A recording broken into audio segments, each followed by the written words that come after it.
This guy fought on Friday and he back this week, like right away. Yes, sir. Why you didn't get rest, bro? Wait, why what? Why you didn't get rest? Because we on a mission, baby. We got things to do, bills to pay. Happy for you. Ассаламу алейкум, друзья, наши близкие, которые 7 октября планировали прийти поболеть за Мубурашом Бурашоева на турнире Old School Boxing, правда. Друзья, к сожалению, наши возможности не безграничны, так как с завтрашнего дня, это 5 октября, билеты, которые стоили по 50% со скидкой, к сожалению, будут чуть дороже, по 1500 рублей. Поэтому завтра последний день, успейте купить, потому что чем ближе дата, тем будет дороже. Наши возможности, к сожалению, не безграничны. Ждем вас всех 7 октября.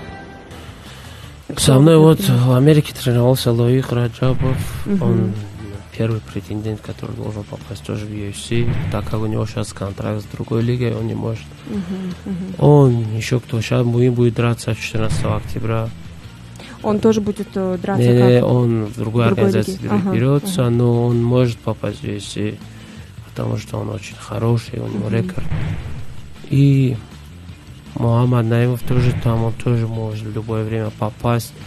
И сейчас еще в Таджикистане молодой тоже очень боец Хуршет Назаров. У него тоже есть, у многих.